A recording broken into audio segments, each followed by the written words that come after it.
conference will now be recorded. At least from my experiences, it changes quite a bit. Yeah.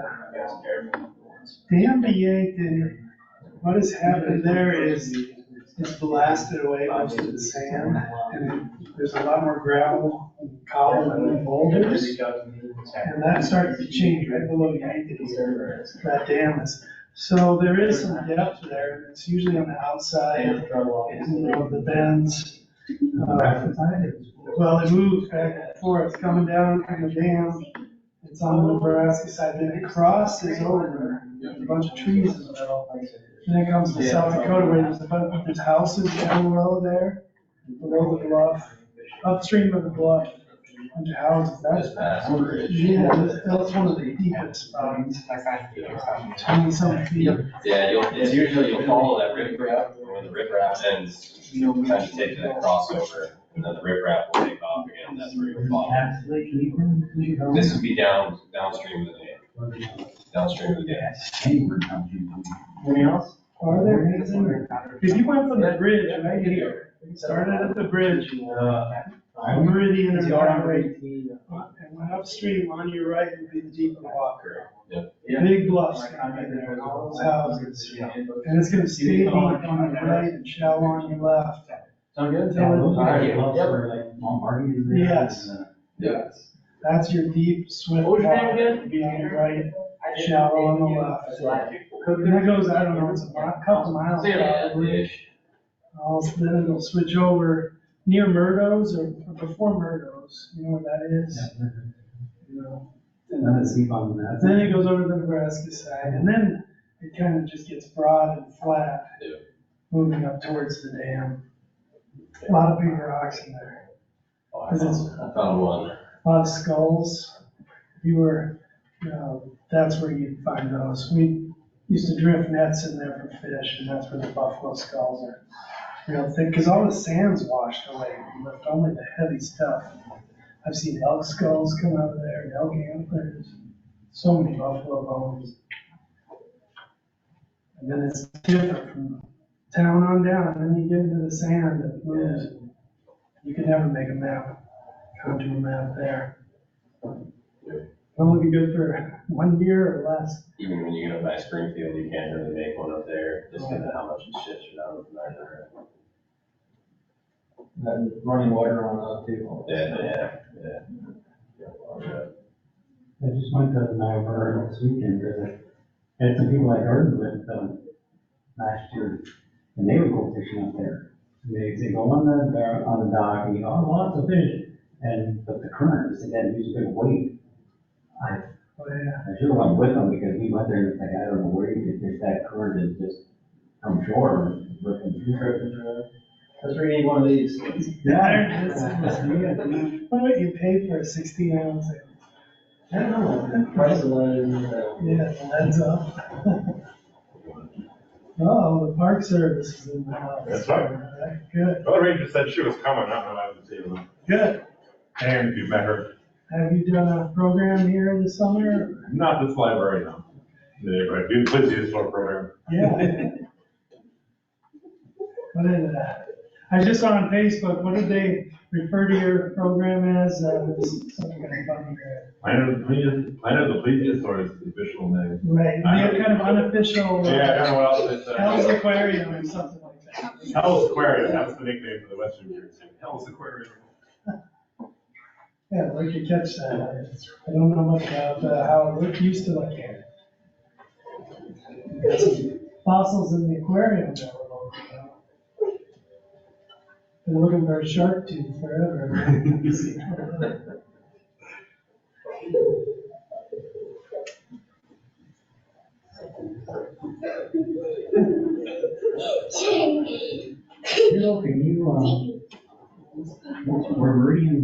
Where the Meridian Bridge is, the Walk Bridge, and there's that big park there where they have vertical days. There's docks and stuff there. Can we both be off of that, Tom? Off of the dock? Technically no, because you're still in city limits right there, and they have an ordinance for street docks. Obviously, off on the boat you can, but since they're still connected to the shore, I have to talk to the PD, but I would say no for boat fishing off the boat. There's only the 2 docks right there. The fishing docks, but. I don't know, I wonder what people would think if I was, catch me first, until we get stopped. Yeah. Yeah, I don't know, I have seen people do it. Not too often. Yeah, there's plenty of those, Asian carp. Yeah, that's right. There's them going through down Yeah, by the water treatment plant, you can really see them. there. So I gotta figure out where Yankton city limits are, and then just go and shoot them, and then, in the river there. If you're connected to the shoreline, Yeah, that's short. if it's in the city limits, yeah. Like I said, you're out on the road, out on.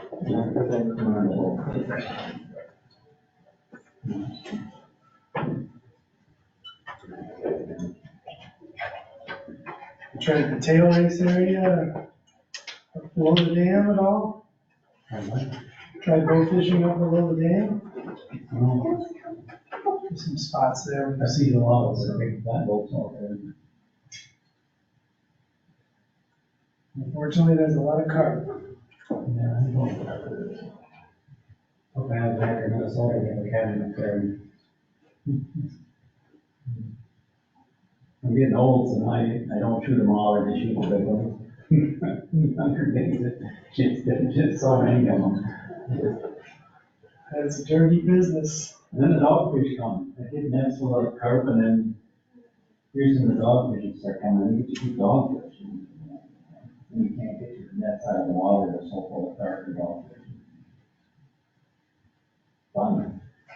What's another name for a dogfish? Not sure what that is. I'm sure either. Oh, a dogfish?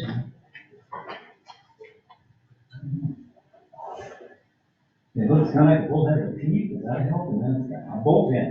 Oh, yeah. I'd like to see one of those. Never have. They're around here? Not that I've ever seen. Yeah, one time I even shot carp when I pulled it in. I had a dogfish and a carp all in the same shot. I didn't see it there. Wow. Yeah, that one was really cool. They're good as Gavins. In Minnesota, you catch a sunfish and you got them on streamers and water, there's blood. And they'll just run off with their whole streamer and just start ripping the cup.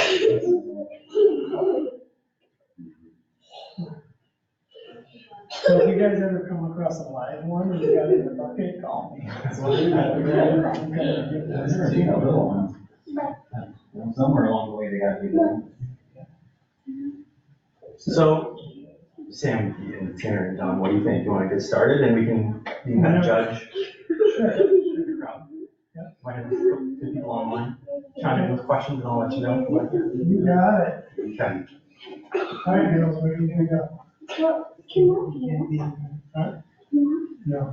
but why she has to go Oh, she probably can.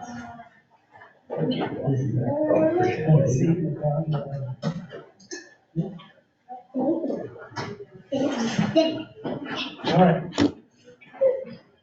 Let's test. So, yeah, go ahead. So even for the sake of just the two people in the room and then maybe online, I'll just do a quick intro and we'll get the ball rolling. Okay. Okay, so we're now live. Okay, thank you everybody for coming. Two gentlemen here and whoever's online.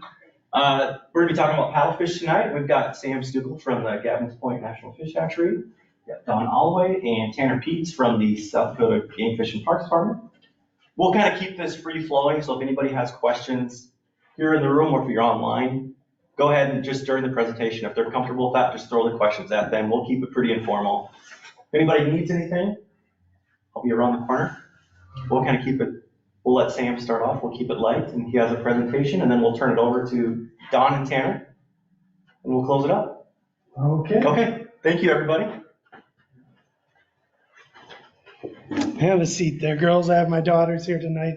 They help me out so many different times, been to many different library shows. Usually have live animals and stuff, but tonight we're gonna stay digital and they're here as moral support more than anything, but we're glad to be here. I don't know if this is recorded for future use. That's great. We like to spread the word, you know.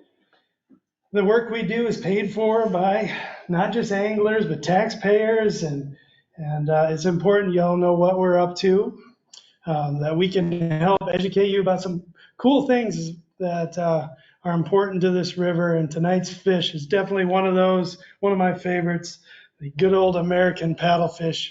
And Yankton is one of the best places on earth to find paddlefish, experience paddlefish. We've got great fishery here.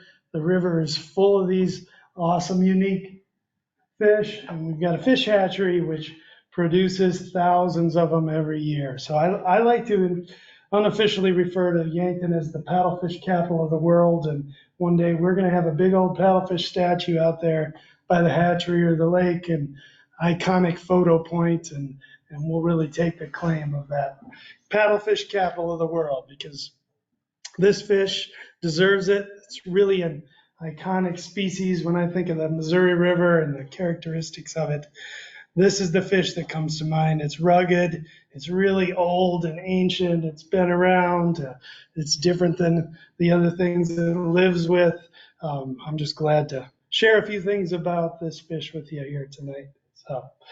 But the reason we happen to be here in the fall instead of the spring when most people are thinking about fishing is Yankton has a very well-known and very popular sport fishery revolving around paddlefish. And this starts October 1st, and a good share of the people taking part of this. And there will be thousands, and they come from all over.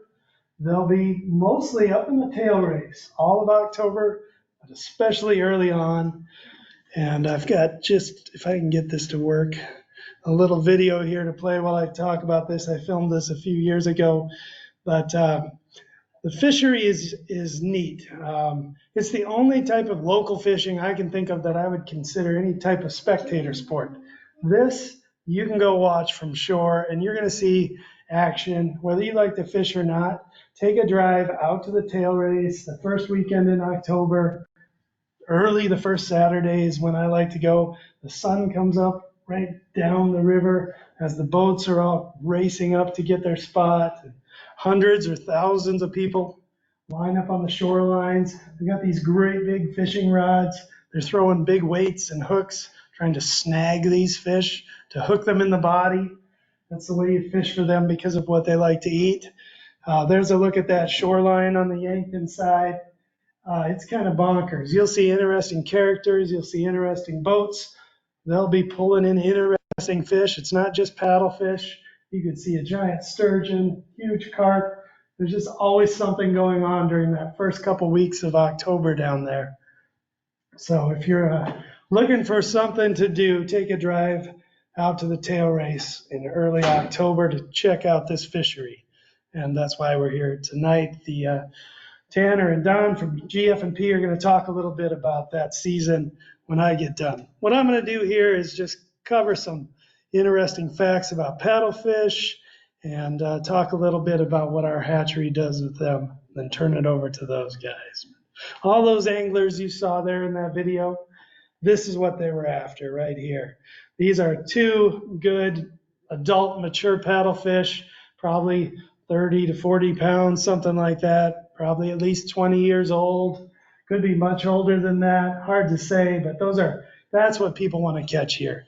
Anything over 30 pounds is a pretty good sized fish in the river. They get twice that big or bigger, but those are good representative specimens. They would be good to eat.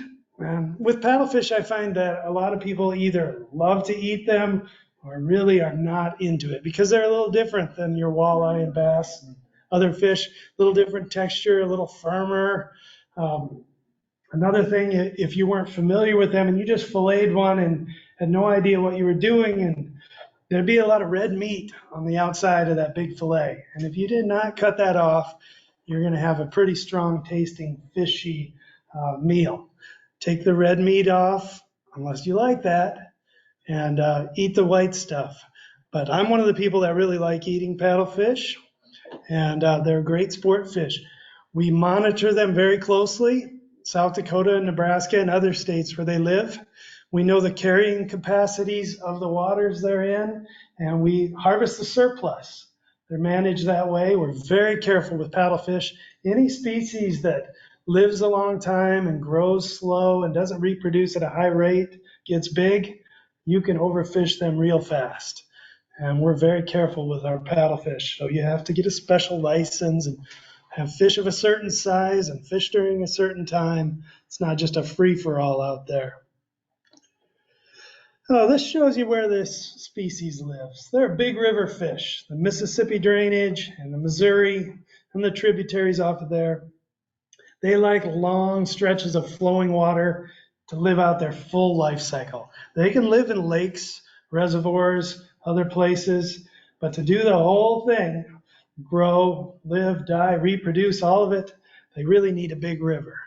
And that's a problem for them because our big rivers are not a lot like they used to be. You know, look at the Missouri here with the dams that start at Yankton and go up. They fragment the river. These fish used to go up and down hundreds and hundreds of miles, and now they can't get above Yankton without people helping them out.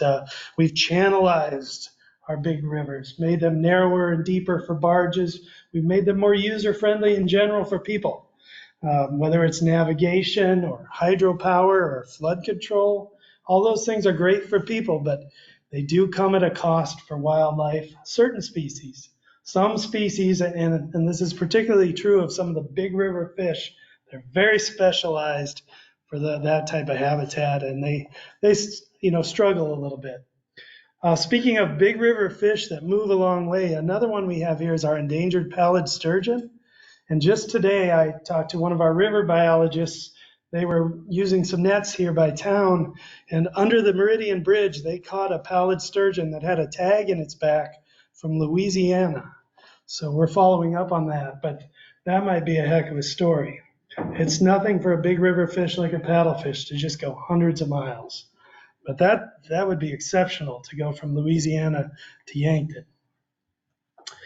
The last of the paddlefish genus group is our American paddlefish. There was one other species until officially last year. The Chinese paddlefish was declared extinct. So American paddlefish is it, and that's why we're being very careful with them. But as I said, big river fish tend to struggle, and this was another one. Imagine this thing, 20 feet long, 900 pounds. This fish fed a little different than our American paddlefish, but boy, would I like to have seen one of those while they were around. I think that's a photo of the last one, 1993, right there, dead on the bank. But we've lost that one. Lost a lot of sturgeon species. Big river fish, they have their hands full in the modern world.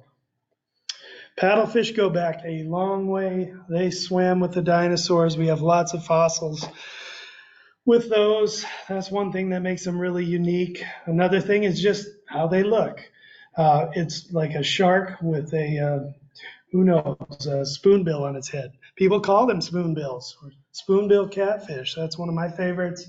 Long-nosed catfish. The reason they throw in that catfish part is they're a scaleless fish. They're smooth like a catfish, gray like that. They look a lot like a shark in the back half. They've got a pretty tall, pointed dorsal fin, and they've got what we call a heterocircle tail, where the top lobe is longer than the bottom, just like a shark. That's a sign of a prehistoric fish. They have a cartilage skeleton, also like sharks. Another sign this is a prehistoric fish. The only hard bone in their body is the mandible, the lower jaw, and that's the one thing biologists can use to tell how old a paddlefish is. They take that jawbone out, clean it off, and they cross-section it very thin. They can count the rings, growth rings, just like a tree, and get an estimate of age. During the winter, they grow slowly, so the little tiny rings get very close together, form a big ring.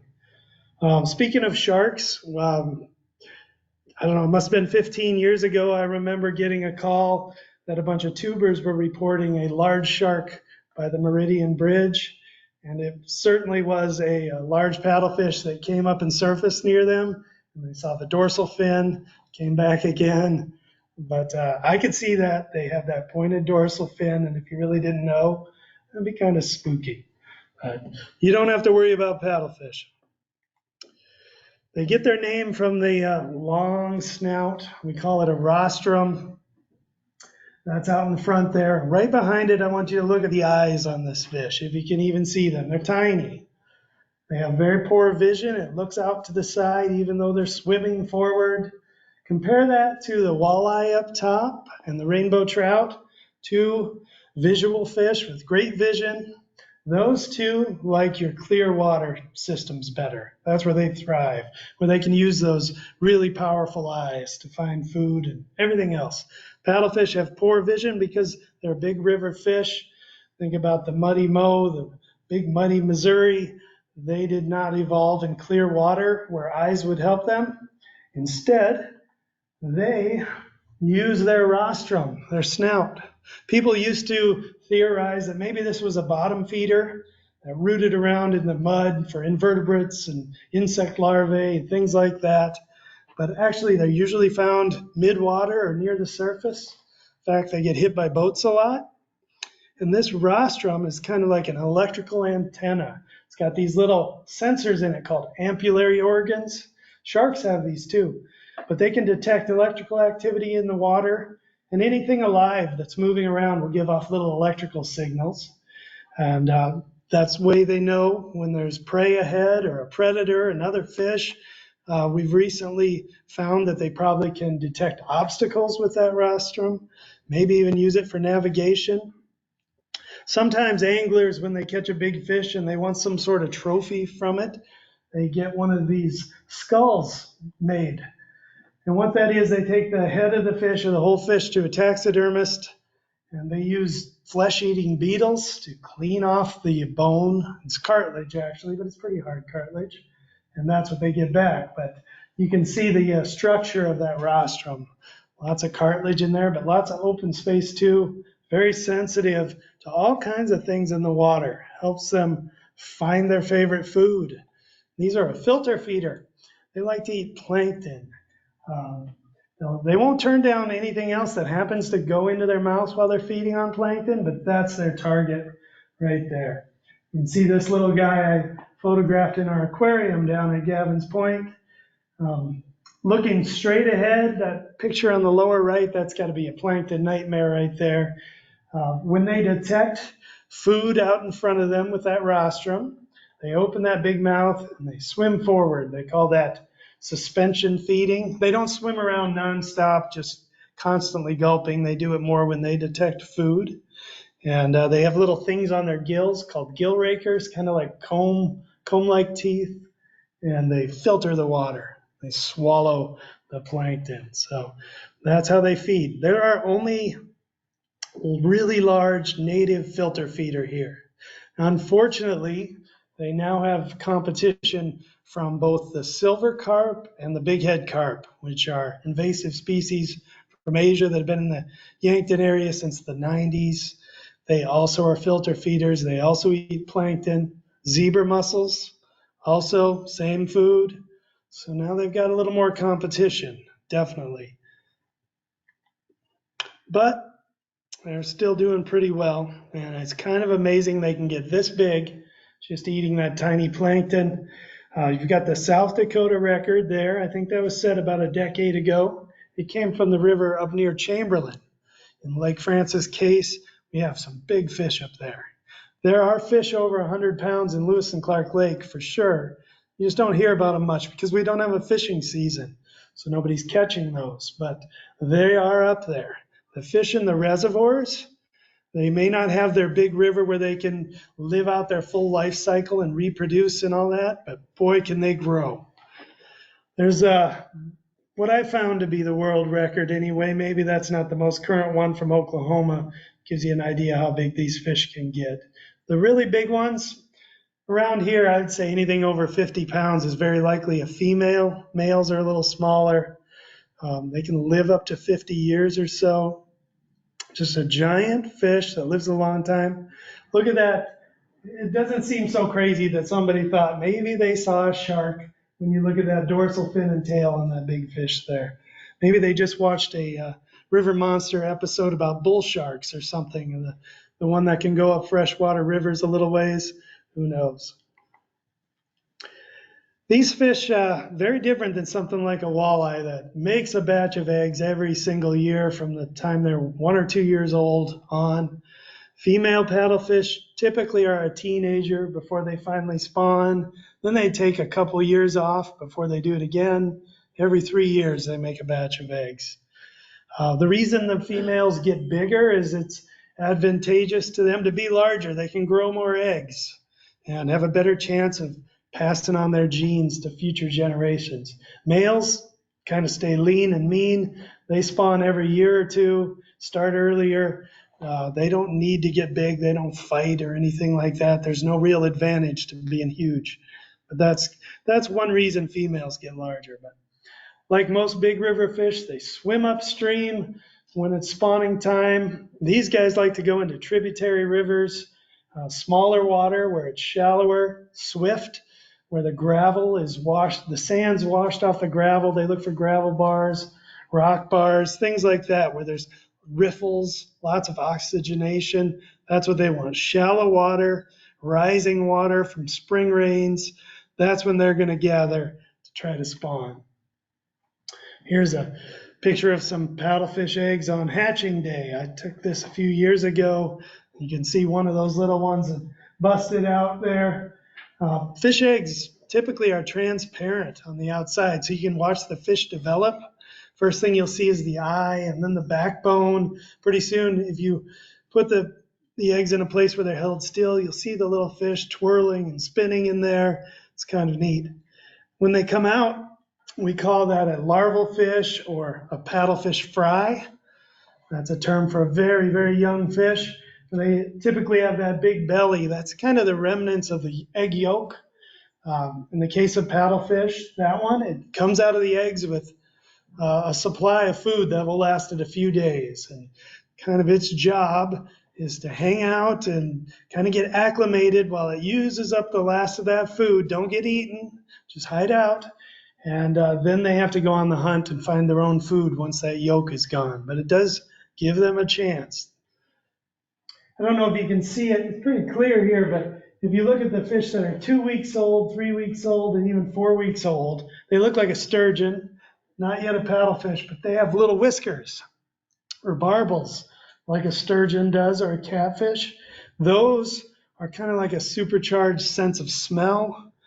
So they may not have had that rostrum develop yet with the electrical sensors, but they've got something to make up for it. Powerful sense of smell when they're little like that. So they're out there in that muddy river. They can still find their way around without using their eyes. And then pretty soon, 5, 6 weeks, they start to get that electrical antenna up and running, and they're off. Another thing about paddlefish eggs, a lot of people might not be aware, you can go on eBay or Amazon right now and buy paddlefish caviar. These are selling for about $21 an ounce, North American. Our American paddlefish are farmed for caviar around the world now. If you catch a big mature spring fish, you can salt those eggs, get on YouTube and figure out how to do it if that's your thing. Some state agencies have taken this and run with it. I don't know if they still do, but North Dakota and Oklahoma, they used to set up basically cleaning stations in areas like our tail race where there's lots of people fishing, and an angler will bring a big female up and plop it down on the table, and the crew will clean the fish, maybe package it and everything in exchange for the eggs from that fish, which they then sell to a caviar producer. And the money they make off of that, they can use to put back into their paddlefish program. Certainly better than those eggs just going in the dumpster or something like that. It wouldn't work here in Yankton. We have a fall season. The eggs aren't, ripe or ready yet, but that's kind of interesting. Sturgeon are where most of the caviar has come from, and paddlefish and sturgeon are kind of like distant cousins. So the caviar is pretty high quality out of paddlefish as well. All right, just a little bit about our hatchery project out there at Gavins Point, where we've been raising paddlefish for a long time, decades, and like to think we've gotten pretty good at it. Our job to raise about 40,000 paddlefish every year to take up into the reservoirs. We do not release our fish below the dam here. We maintain the populations in Lake Francis Case up there at Chamberlain, Platte, that big reservoir there, and in recent years, Lake Sharp up in the Pier area on down towards Chamberlain, those two reservoirs. That's where that giant state record fish came from.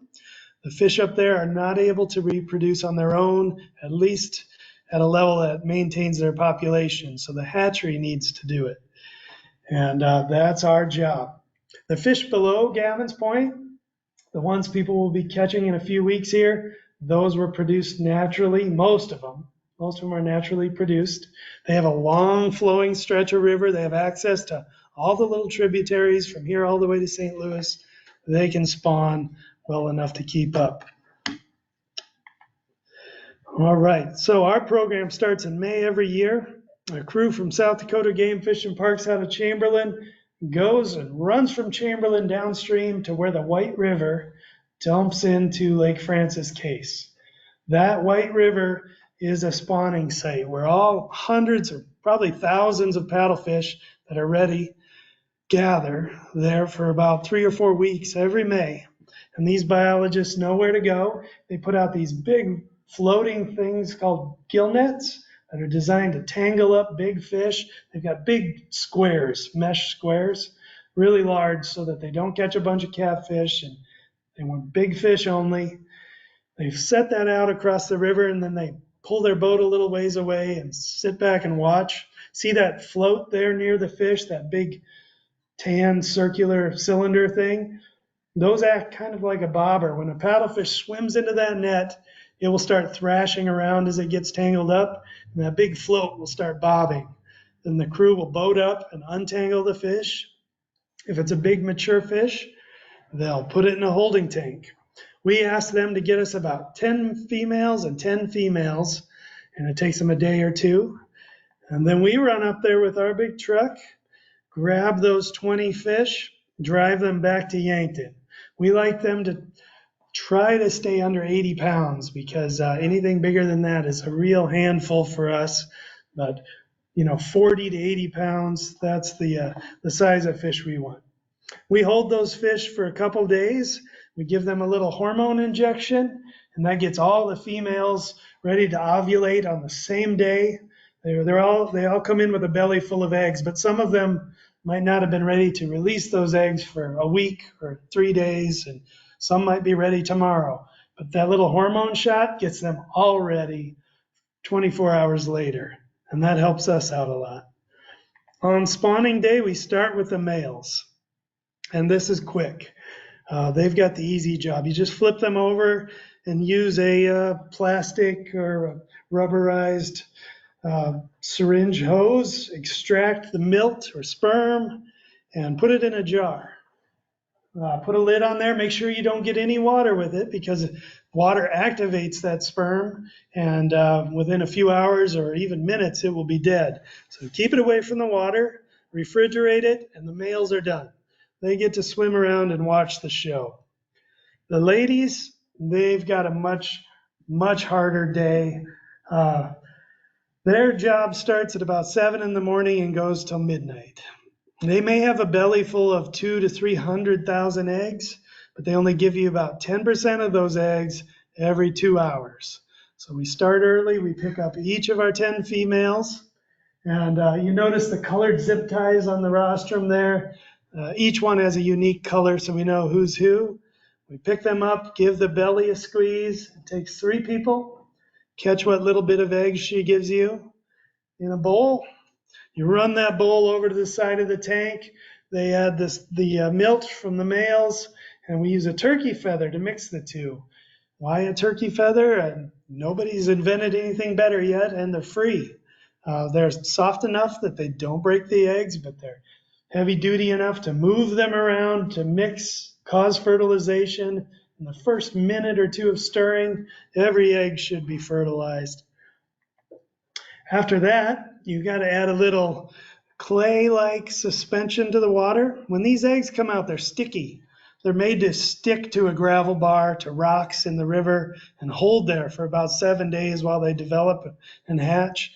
And that's great when they're out in the river, but sticky eggs are terrible in a fish hatchery. They clump together and they die real fast.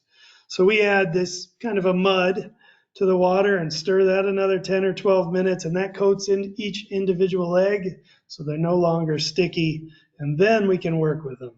They'll go in a hatching jar like this, and our goal is 1 million eggs every spring, and we usually can easily get that from 6 to 10 females, and they'll all hatch right in these big hatching jars inside our main hatchery building, and it's open to the public. Mid-May is a good time to come visit us. You'll see the eggs about to hatch or already hatching. It takes about 7 days. Warmer water speeds that up. Slow water or cold water slows it down. So it kind of depends on the temperature. But when they come out, that's what they look like right there. And after a few days, it takes about 3 days for them all to hatch. We start to move them out to our ponds. And a lot of people locally don't know that we've got a big complex out there, a lot bigger than just our buildings. We've got 32 of these hatchery ponds where we grow our paddlefish, and all that area is open to the public for walking, bike riding, take your dogs out. My girls here, we love to go take walks out there. Sometimes they're not so happy. I make them walk the ponds, but we take our dog out there. That's open sunrise to sunset, 365 days a year. Kind of a neat, quiet place to go. But that's where our paddlefish grow up. They spend the whole summer with us. And here's a little look underwater at some of these. We'll start with some fish in June. So these are about a month old. They're kind of cute at that age, aren't they? They get plankton from our ponds. We fertilize the ponds with alfalfa meal or soybean meal, and they also get pellets. And this would be in August or towards September when the fish are older and darker. They're eating some pellets that I threw in to attract them. So 2 food sources help them grow. And by the end of the summer, they're about this big. And actually, just today, we had a scene like this. We took the last of our paddlefish from this year. We harvested them today and took them up to Chamberlain and released them. So we are out of the paddlefish business until next year, and that's always worthy of a celebration because they're a lot of work. And we got 40,000 or so that we took up into those reservoirs just yesterday and today. But the way we do that is we open a valve on the pond, the drain, and we slowly drain that pond. It takes about 2 days. If you do it too fast, you are going to have little paddlefish flopping all over out there and have to go run around one by one and pick up 10 or 20,000 of them. If you do it slowly, they all end up in the deepest spot, which you can see here. We call this the kettle. It has a nice concrete bottom, and the fish go in there. It's just the right width for 2 people with a net, seine net, to go in and scoop them up. Another person comes down and dips them out of that net and runs them up to the truck. And these are the trucks we use to haul our fish back up into the river right there. So there's some going into the river at Chamberlain. And hopefully in 30 years or so, they'll end up looking something like this. And some of them will get harvested by an angler, provide a sport fishing resource. Others will just be out there and we can know they're there. It's a really unique fish. It's good to make sure they're going to be around for future generations, and we're really watching that close and take what we can if there's enough of them as a sport fish, but it's been working out great anyway. So sport fish season starts October 1st, and I'm going to let our friends from Game Fish and Parks come up here and talk about that. Jeremy, do you want to? I'll just leave that right there. It's okay.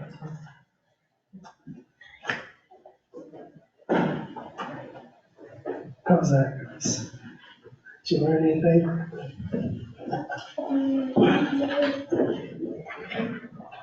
Before we get started, just a regulation sheet for Gavins Point paddlefish. Yes. You know what it is? Sure. Thank you very much. Yeah. Yeah, we got some extras left over. I don't know. Wow.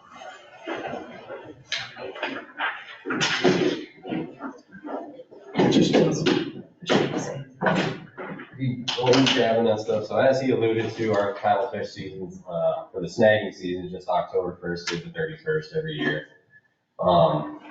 It runs from 7 a.m. till 7 p.m. that night.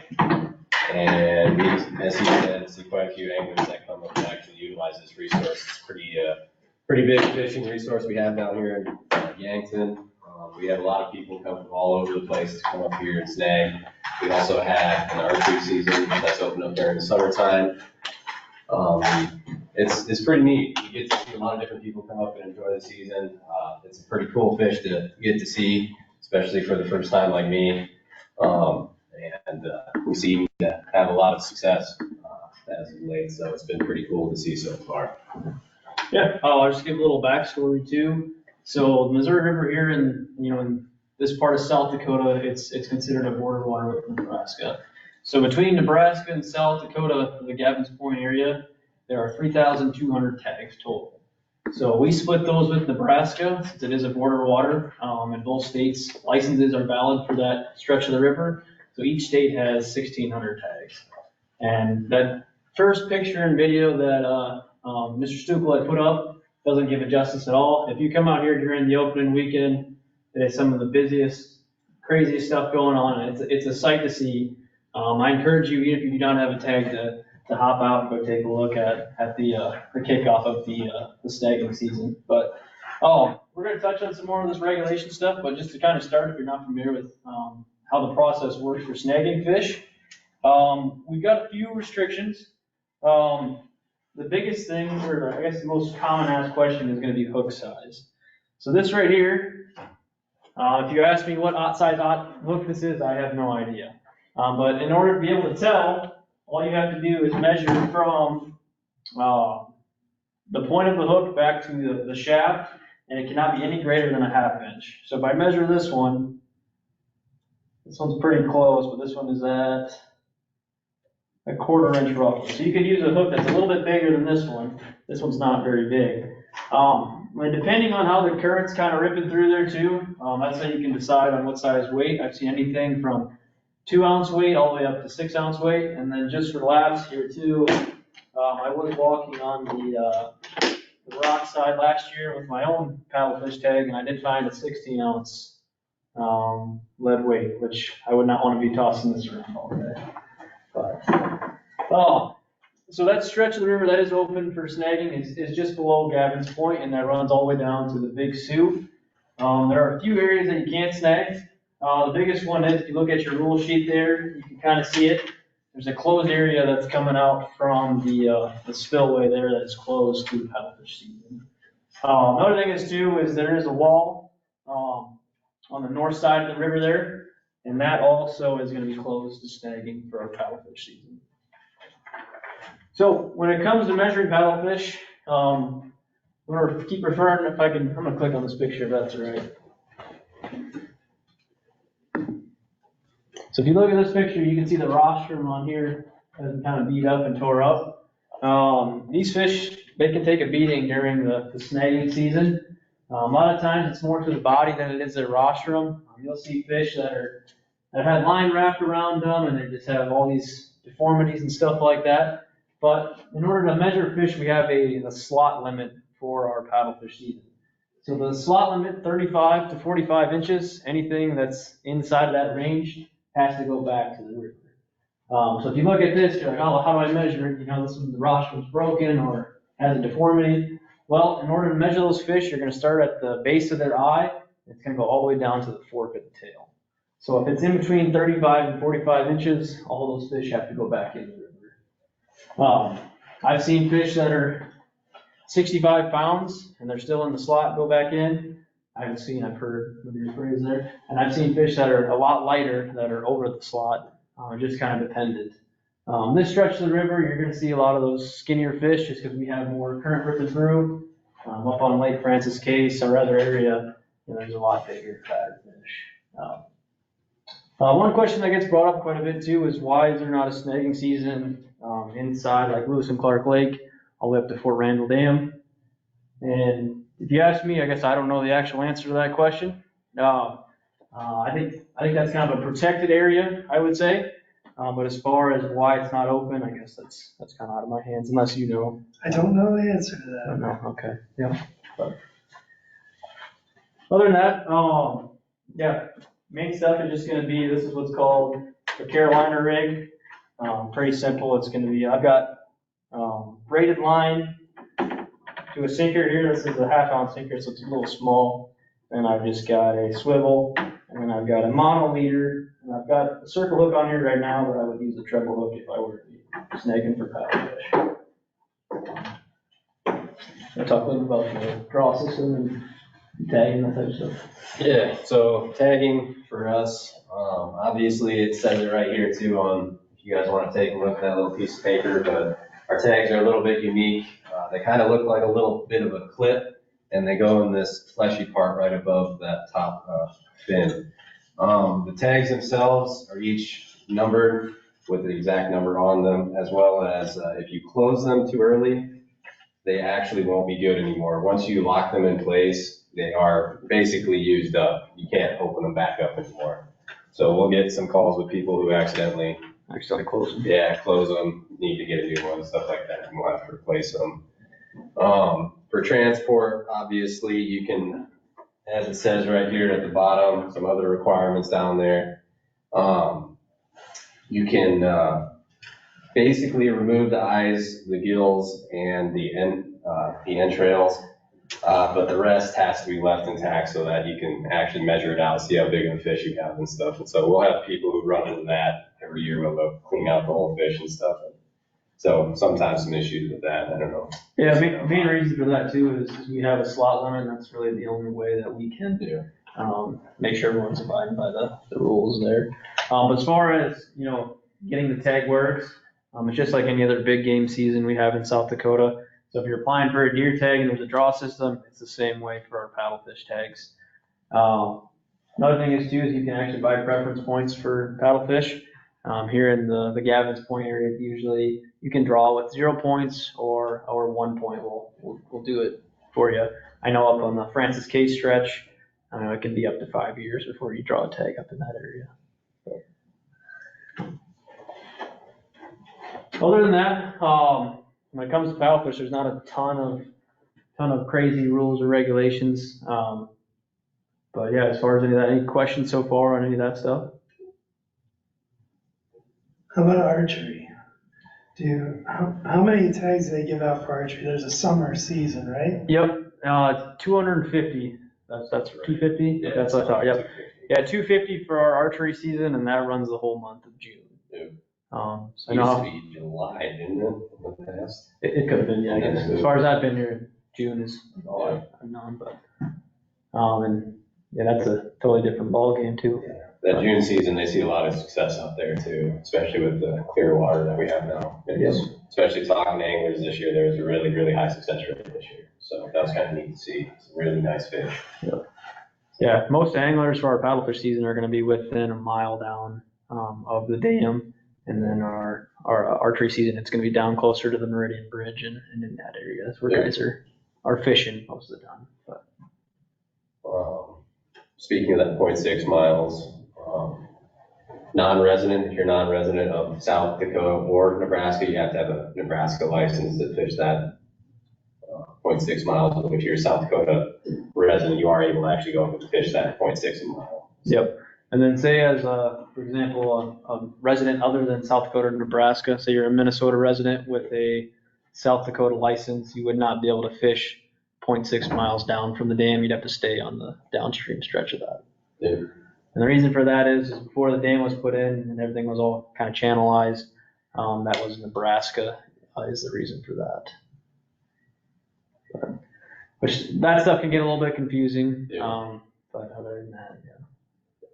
Those are kind of the big regulations that I can think of off the top of my head. Yeah. You guys have The archery limit, you got a slot limit. And so if you got is it called a slot limit? Because Can you keep them smaller or keep them bigger? Correct. Yeah. So it's Yeah, so for our archery season though, there is no slot for the archery. So once you shoot your first fish or harvest your first fish, no matter what size it is, that's what your tag's good for. You can use actually a gap during the archery season where you can't during the snagging season. To land the fish during the archery season, you can use that gap where you can't during the snagging season. Yeah. Does that make sense? Interesting. And then we just had some regulations passed too, if someone has a disabled permit or something like that, they can have, someone help them land and hook their fish for them too. So it's been in the last couple of years, but other than that, no big regulation change. The biggest one is mainly the transportation stuff. Nebraska has a different law than South Dakota. So that's where it kind of gets confusing amongst anglers, especially when they're at the cleaning table right there by the river. South Dakota, you can't clean them or you can't remove them other than their guts until you get home. In Nebraska, you can actually fillet them out, but yeah, they have a little bit different regulation. So you've done the research and you know that you use this size hook, it doesn't hurt them. You keep the smaller hooks. If you do snag them and have to release them, they'll survive. Is that? Yeah. I mean, with any fish that's getting taken out of the water, they're gonna have some stress put on them. But yeah, the biggest thing is with those smaller 2/0 hooks, it should help out with, their survival rate. But, Sorry, but just because I'm kind of new here and I only saw that last year, and the people that know this goes on, they say all these nasty things about why would anybody ever allow that to happen? Ripping those fish apart and throwing them back in the water, but. I know I spent 12, 13 years working on this stretch of the river as a biologist, 100 or more days a year, and including the fall. And I gotta say, we did not see many dead, if they were killing hundreds of fish, releasing them, you would see them. There certainly is some mortality, and that's built into the formula of how many anglers they allow. But it surprised me too, because you would think there would be a lot more mortality, but it doesn't appear to be that high, and it is built into the model. When they allow so many tags, they know, well, the harvest will actually be higher, because some fish won't survive that. The ones that really have a hard time are taken up for a photo like that and handled and dropped and then released. Yeah, that's not the way to do it for sure. But if they're careful with the release, apparently they have a pretty good chance of surviving. At least you definitely don't see them washing up on sandbars and things downstream. Yeah, I'm impressed that you use such a small hook. I imagined. A big old treble hook. Yep. Monster hooks. Yeah. And as you can kind of see on this fish too, and correct me if I'm wrong, Sam, but as you can see on the edge of its fins, the more pink like that often means more stress to the fish. Mm-hmm. So the more we can avoid that and getting that fish returned to the water, if we're not going to harvest it, is going to help with that fish surviving. I saw a lot of boat injured paddlefish in my career, and nasty wounds on their backs where they've been hit by propellers, and they're just swimming around fat. They must be a very resilient fish. Big gashes, big V's cut through the middle of their back. Yep. So that many, many times. Yeah, I've seen them too. This one last year in particular had lines still wrapped around the tail of the fish that had either broken off someone else's line or didn't get completely cleaned. And you could see where the fish was pretty fat and then it was super thin and then it branched back out again. But yeah, the fish still looked healthy and it looked like it was getting around just fine. So when they fish, they don't attempt to go in their mouth at all. You're just snagging the body. Just snagging it. So Yep. you're totally casting and pulling it, throwing it and pulling it in, right? Yes. Yep. Because the boats are stationary. Right.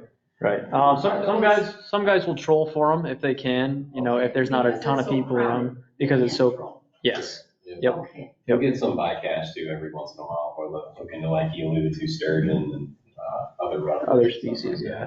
Yeah, a lot of silver and big head carp get caught during the season too. So when they're fishing with bow and arrow, how is that? You just pull it in like this? Yes. Yep. Yeah. So a lot of those bow and arrows, some of them have reels on them. Some of them just have to pull it in by the line. But it's heavier duty line, kind of like paracord is what they're using to shoot, or what their arrows are connected to. But a lot of times you'll see them on like those platform boats and stuff, because it's all sight oriented, right? So you're looking at what you're shooting. So you'll see them up on top of the water a lot of times, closer to sunset or something, or right away in the morning at first light and stuff. So it's kind of cool to watch. You know What? what, Go ahead. you know what line, if you're, for archery, what pound line? I think it's just your standard bow fishing line. I guess I've never heard of really any other kind of comment on that of you. Depends what you have. I know some guys use the old Zepco 808 stuff style, and they'll have 30 to 50 pound mono. Some guys will have like the specific bow fishing line that they use. Minnesota, I know when I started bow fishing, they had 70 pound line, and now most guys in this, well, I fish with 250 pound line. 250 pound, wow. But it's, the line is modified now, so it's the same. It's not like rope. Yep. It's just real thin stuff. It's 250 pound line, which is scary as in, I don't know, if you shoot a 70 pound line, often that line will just break and it snags up somewhere and you lose your, but 250 pound line, if you shoot that and it tangles on your bow, that thing's coming back. Yes, yep. That line's not gonna break very easy either. That's fun. You mentioned the carp, and there'll be thousands of carp caught down there. People still ask all the time where they think they are legally required to throw that carp up on the bank and cannot let it go in the river. I hear that all the time. So what is the official ruling on a carp caught in the tail race? Yeah, what I always tell guys, if you catch something and you're not planning on keeping it, it goes back in the water. A lot of guys they don't like them, so they'll pull them out and they'll throw them on shore. Well, there's so many people that fish up and down the shore. And in October in South Dakota, it's either warm, cold, or right in between. So those fish often they just start to stink. So just to save that area for other fishermen, I just say throw them right back in the water. But they're already here. Taking out one or two of them while you're there isn't going to affect the population really at all. So back in the water they need to go. But yeah, I'd say guys probably catch. Me, for example, I'll use myself, but I had my first paddlefish tag last year, and I think I caught 2 silver carp, and I didn't even snag a paddlefish, but there definitely are abundant in the area. Explain this point system for getting a license. You can use points. Yep, so our Go Outdoor system that we have, you can purchase a preference points that goes towards a specific season that you want to apply for.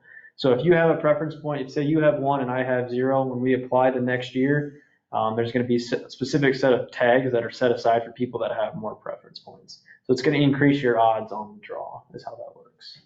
Yep. And if you play it just right between South Dakota and Nebraska, you could draw a tag every year, opposite states, just by a preference point. And those points don't expire until you actually draw. But once you draw, all those points go away. Yep. Could you have a tag in both states in the same year or not? Good question. I think you could, yeah. Yeah. I don't think there's anything saying that you can't, yeah. So if you have a South Dakota tag, you have to be on this shore? Since it's a border water, yes, since it's a border water and if we have a fishing agreement between Nebraska, you can fish either shoreline or inside the boat. The only time that you couldn't fish in a different state is if, like, for example, what I mentioned earlier, for a Minnesota resident, they couldn't fish inside the 6/10 if they had a South Dakota license. If they had a Nebraska, they could fish the whole stretch.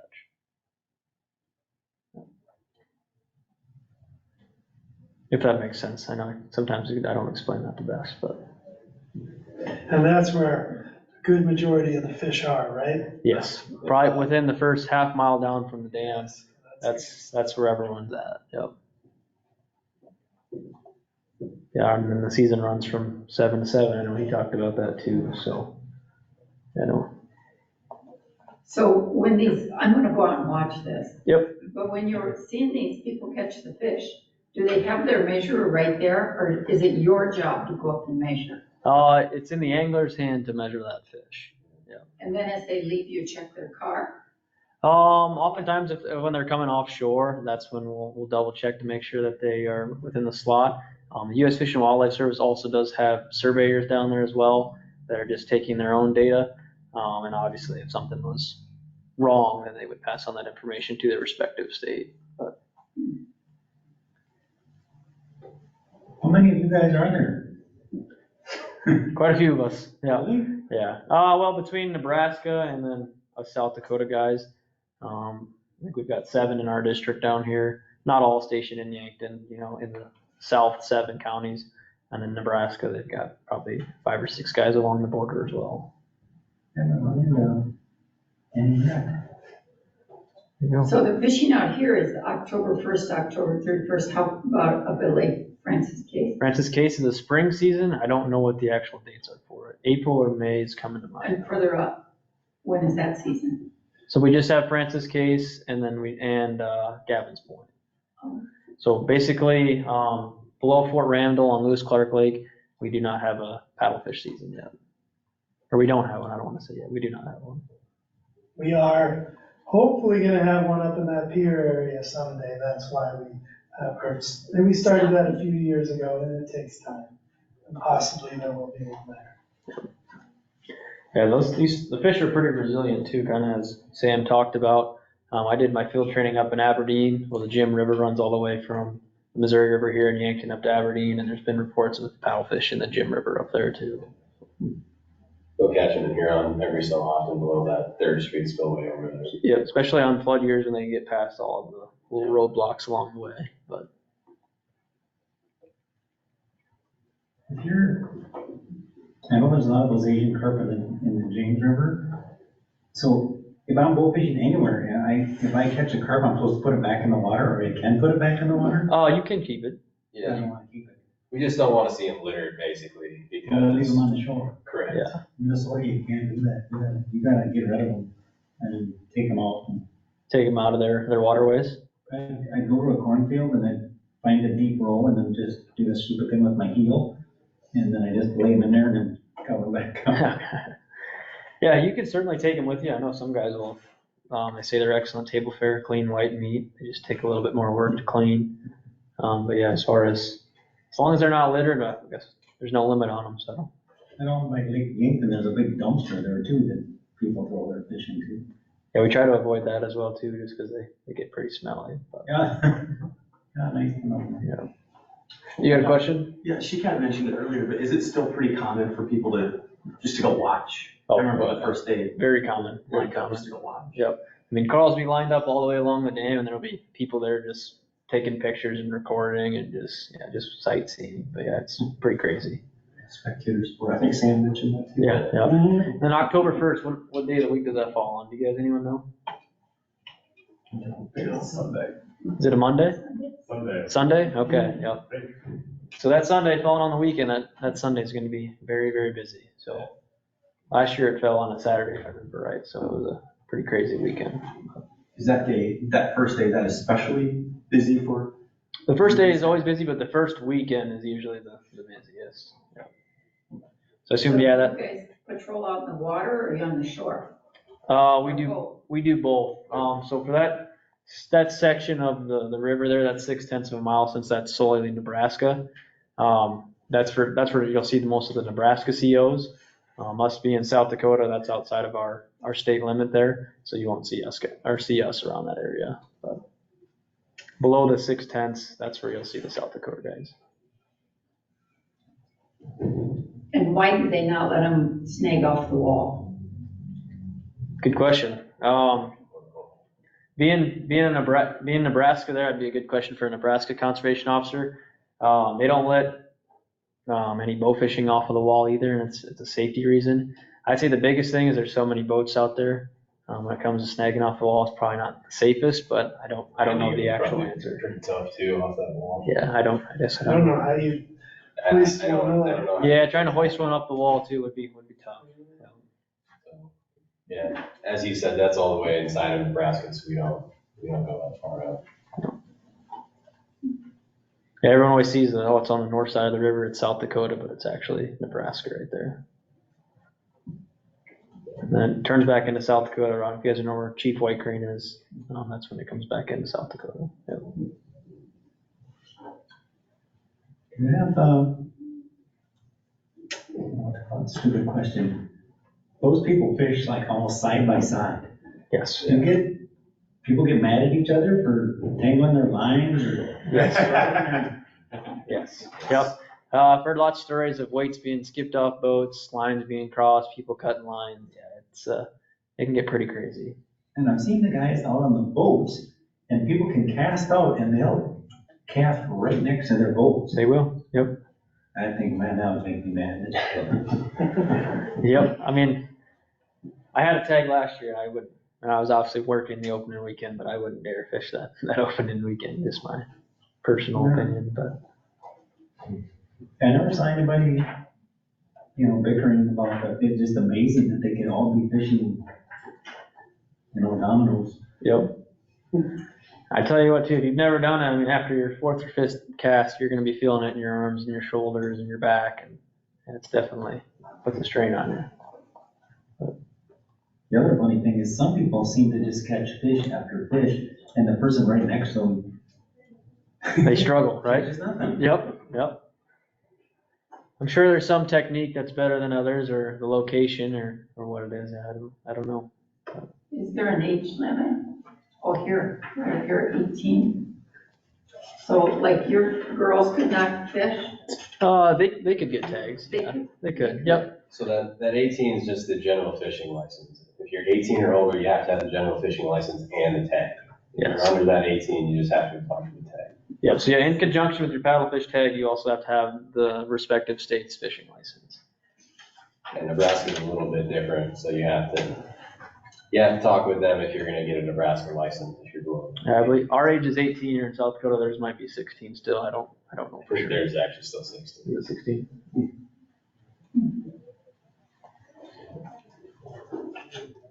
Sweet. Any other questions? I have one for the hatchery. Actually, I saw in the tanks in the building like a week ago,